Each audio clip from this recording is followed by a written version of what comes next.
Truth commission मतलब सच का commission बनाया जाए और इस कमीशन का काम हो कि वो तहकीकात करे कि सच क्या है, मेरिट क्या है। और जब तक ये कमीशन अपना काम मुकम्मल ना करे, मैं एहतजाज करने वालों से रिक्वेस्ट करता कि आप अपना एहतजाज खत्म करें। आप एहतजाज कर रहे हो रियासत के खिलाफ कि हमने कुछ गलत किया होगा गलत, लेकिन इसका सजा आप रियासत आजाद कश्मीर को नहीं दे रहे हैं, आप इसका सजा आम कश्मीरी को दे रहे हैं। बिलावल भुट्टो का आज़ाद कश्मीर में भी हुकूमत बनाने का दावा। कश्मीर का फैसला सिर्फ कश्मीरी करेंगे। वफाकी हुकूमत से आज़ाद कश्मीर में इंटरनेट बहाली का मुतालबा। रावला कोर्ट में मसला है तो कोटली में इंटरनेट क्यों बंद है? किसी ने गलत काम किया तो कश्मीरियों को क्यों सजा दी जा रही है? एहतजाज करने वाले रियासत को नहीं आम शहरियों को सजा दे रहे हैं। तहकीकात के लिए ट्रूथ कमीशन बनाने की तजवीज़ दी। मेरी तजवीज़ का हुकूमत और एहतजाज करने वालों ने जवाब नहीं दिया। जब तक कमीशन तहकीकात नहीं करता उस वक्त तक एहतजाज बंद करें। कश्मीरी अवाम और नौजवान तब्दीली चाहते हैं, पुरानी तनख्वाह पर काम करने को तैयार नहीं। Chairman Peoples Party Bilawal Bhutto का कोटली आज़ाद कश्मीर में इंतखाबी जलसे से खिताब। कहा, तीर से शेर का ऐसा शिकार होगा कि तारीख याद रखेगी। आज़ाद कश्मीर के लोगों को हक के मलकियत दिलवा कर रहेंगे। हक के हाकमियत, हक के मलकियत, हक के रोज़गार दिलवाऊंगा। पीपल्स पार्टी के कारकुनान को FIR से डराया नहीं जा सकता। कत्ल की FIR कराएंगे तो ये ना समझें कि हम भूल जाएंगे। FIR दर्ज कराने वालों को इलेक्शन के बाद देख लूँगा। अमेरिका और ईरान में कशीदगी बरकरार। अमेरिकी फ़ौज के ईरान पर मुसलसल 8वें रोज़ फ़ज़ाई हमले। साहिली दिफाई निज़ाम और मिसाइल तनसीबात को निशाना बनाया। ईरान के शहर सेरक और हाजियाबाद के करीब बमबारी। कशम और बंदर अब्बास में भी धमाके। अमेरिकी सेंट्रल कमांड ने कहा कि उर्दन में अमेरिकी फ़ौज पर हमले करने वाली ईरानी फोर्सेस को निशाना बनाया। हालिया हमलों का मकसद आबना हरमुज़ में तिजारती जहाज़ रानी का तहफ़्फ़ुज़ है। साहिली इलाकों आबना हरमुज़ में अमन की बहाली तक हमले जारी रहेंगे। अमेरिकी वज़ीर जंग पीट हेग्सेथ ने कहा कि अमेरिकी फ़ौजियों की कुर्बानी अज़्म को मज़ीद मजबूत करेगी। उर्दन में ईरान के मिसाइल हमले में 2 अमेरिकी फ़ौजी हलाक और 4 ज़ख्मी हुए। ईरानी हमले के बाद 1 अमेरिकी फ़ौजी लापता है। ईरानी फ़ौज का अमेरिकी MQ-9 ड्रोन मार गिराने का दावा। हवास की फ़ज़ाओं में अमेरिकी ड्रोन को निशाना बनाकर तबाह किया गया। ईरान का अमेरिका पर दार खवीन में ज़ेर तामीर जौहरी पावर प्लांट को निशाना बनाने का इल्ज़ाम। Atomic energy organisation of Iran ने कहा कि अमेरिकी अफवाज ने आलमी क़वानीन की खिलाफ वर्जी करते हुए दार खवीन जौहरी पावर प्लांट को मुतअद्दिद प्रोजेक्टाइल से निशाना बनाया।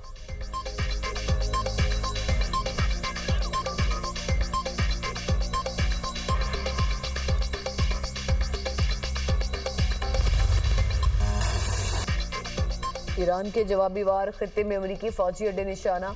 ईरानी फौज का कुवैत में 2 अमेरिकी फौजी अड्डों पर हमले का दावा। बयान में कहा, लुदैरी कैंप में असलहा डिपो को तबाह किया। अली सालिम एयरबेस पर पेट्रियट रेडार और फिजाई निगरानी के एक रेडार को निशाना बनाया।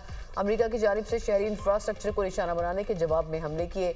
कुवैत की फौज का कहना है कि ईरानी मिसाइल्स और ड्रोन्स के ताज़ा हमले के बाद मुल्क का फिजाई दिफाई निज़ाम खतरात को नाकाम बनाने के लिए सरगर्म है। अमेरिकी फौज का कहना है कि इराक के शहर अरबेल में अमेरिकी कौंसिल के करीब बारूद से भरा ड्रोन मार गिराया गया।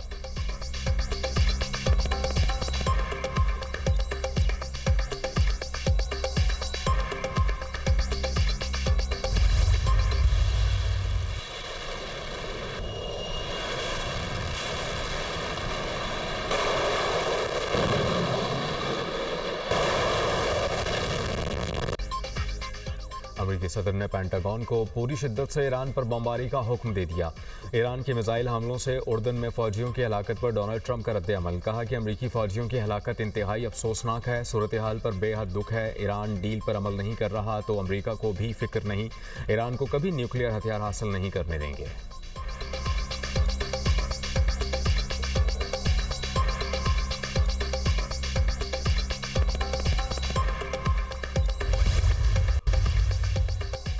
ईरान के वज़ीर दाखिला सिकंदर मोमनी का दौरा पाकिस्तान मतवक्के।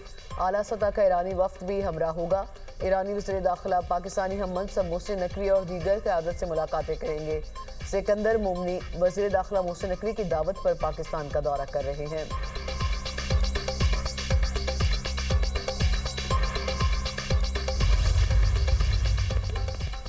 जब तक अमरीकी हमले जारी रहेंगे आबना हरमुज़ बंद रहेगी। ईरानी पासदारा ने इनकलाब का ऐलान। अपने बयान में कहा कि जब तक हालात तब्दील नहीं होते बहरी जहाज़ों की आमदरफ्त पर आयद पाबंदियाँ बरकरार रहेंगी। ईरान के खातिमुल अंबिया हेडक्वार्टर्स के commander major general Ali Abdollahi की अमरीका को वार्निंग। अमरीका को मुजरिम, अहद शिकन और फरेब कार दुश्मन करार दिया। कहा कि अमरीकी जारियत का फैसला कुन तबाहकुन जवाब देंगे। ईरानी मुसल्लह अफवाज, अवाम और हुकाम के दरमियान इत्तेहाद को मज़ीद मजबूत बनाया जाएगा। अमरीका को गुज़श्ता जंगों के मुकाबले में कई ज़्यादा भारी कीमत चुकाना पड़ेगी।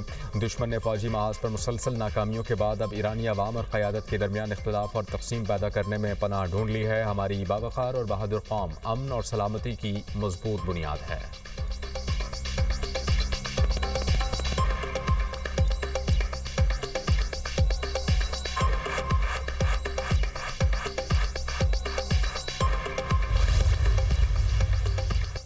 इराक और कतर का आबना हरमुज़ में आज़ादाना जहाज़रानी बरकरार रखने पर इत्तफाक। इराकी वज़ीर-ए-आज़म अली अज़-ज़ैदी की कतरी अमीर से मुलाकात। अमरीका ईरान जंगबंदी मुआहदे पर अमल दरामद की अहमियत पर जोर। दोनों रहनुमाओं का इलाकाई अमन और इस्तेहकाम के फ़रोग़ पर तबादला ख्याल। इराकी वज़ीर-ए-आज़म ने साबिक़ कतरी अमीर के इंतकाल पर इज़हार ताज़ियत किया।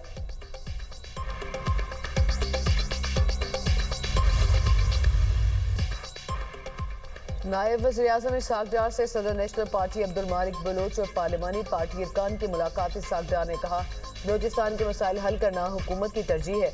अब्दुल मालिक बलोच ने कहा कि बलोचिस्तान की खुशहाली के लिए मुकम्मल ताउन करेंगे। दहशतगर्दी के खिलाफ जारी ऑपरेशन की हिमायत करते हैं। मुलाकात में राना सनाउल्लाह और तारिक बाजवा भी शरीक थे।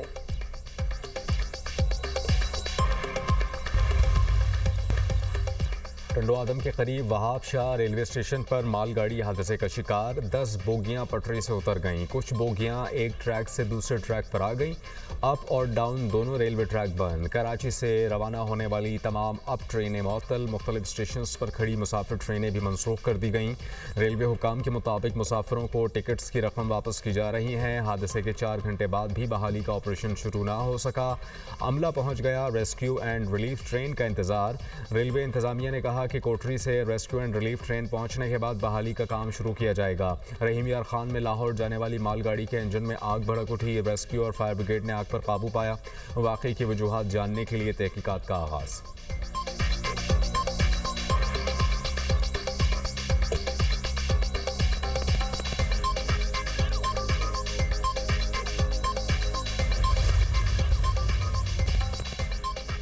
जंगबंदी के बावजूद इजराइल के गाजा पर हमले, बच्चों समेत 11 अफराद शहीद।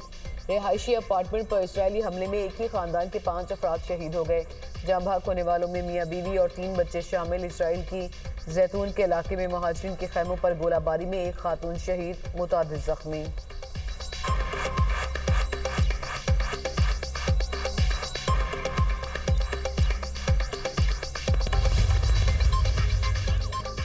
इसराइली वज़ीर-ए-आज़म बेंजामिन नेतन्याहू को न्यूयॉर्क आमद पर गिरफ्तारी का खदशा। मेयर ज़ोहरान ममदानी ने कानूनी मशावरत शुरू कर दी। कहा कि नेतन्याहू जंगी मुजरिम है, उसे दी हैग में होना चाहिए। दी हैग की क्रिमिनल कोर्ट नेतन्याहू पर जंगी मुजरिम होने की फ़र्द जुर्म आयद कर चुकी है। नेतन्याहू को अक़वाम मुत्तहिदा जनरल असम्बली इजलास के लिए सितंबर में न्यूयॉर्क आना है। मेयर ममदानी ने कहा कि वो इस कानूनी इख्तियार का जायज़ा ले रहे हैं कि क्या वो न्यूयॉर्क पुलिस डिपार्टमेंट को एक गैर मुल्की सरबराह ममलिकत की गिरफ्तारी का हुक्म दे सकते हैं या नहीं। बतौर mayor Zohran Mamdani New York police department के मामलात के निगरान हैं।